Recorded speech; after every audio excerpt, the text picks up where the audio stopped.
Hello అండి, నేను Ashadeep. Welcome to our garden. Gardening చేసే వాళ్ళకి ఈ ఎక్స్పీరియన్స్ అయితే ఖచ్చితంగా ఉంటుంది. అదేంటంటే మనం ఎంతో కష్టపడి విత్తనాలు పెట్టి మొలిచే వాటికన్నా వాటంతట అవే పడి మొలిచినవి చాలా బాగా వస్తూ ఉంటాయి. ఈ కొత్తిమీర కూడా నాకు అలాగే వచ్చిందనమాట. ఈ బచ్చల కూర కుండీలో వాటంతట అవే వచ్చినాయి. బచ్చల కూరని డామినేట్ చేసి మరి ఈ కొత్తిమీర అయితే పెరిగిపోతూ ఉంది. చాలా బాగా వచ్చిందనమాట కొత్తిమీర అయితే చాలా ఫ్రెష్గా, చాలా గ్రీన్గా, చాలా బాగుందనమాట. మనం ఎప్పుడైనా కర్రీస్ వండుకునేటప్పుడు కొత్తిమీర కావాలనుకున్నప్పుడు గార్డెన్లోకి వెళ్ళి అప్పటికప్పుడు మనం కొత్తిమీర కట్ చేసుకొని వేసుకుంటే టేస్ట్ అయితే సూపర్గా ఉంటుంది.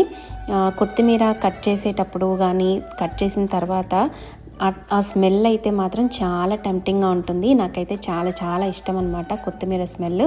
అసలు కోసేటప్పుడే దాని స్మెల్ చాలా బాగా వస్తూ ఉంటుంది. ఆ స్మెల్కి ఫిదా అయిపోవాల్సిందే. మనం విత్తనాలు వేయకపోయినా వాటంతటవే వచ్చి అవి ఇచ్చే క్రాప్ని మనం తీసుకున్నప్పుడు ఆ హ్యాపీనెస్ కూడా చాలా చాలా బాగుంటుంది. మన లైఫ్లో కూడా అంతే కదా.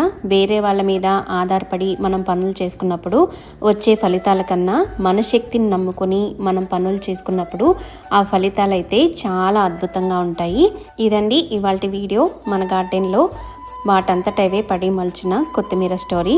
ఈ వీడియో కనుక నచ్చితే లైక్ చేసి షేర్ చేసి మీ ఫ్యామిలీస్ అండ్ ఫ్రెండ్స్కి ఫార్వర్డ్ చేయండి.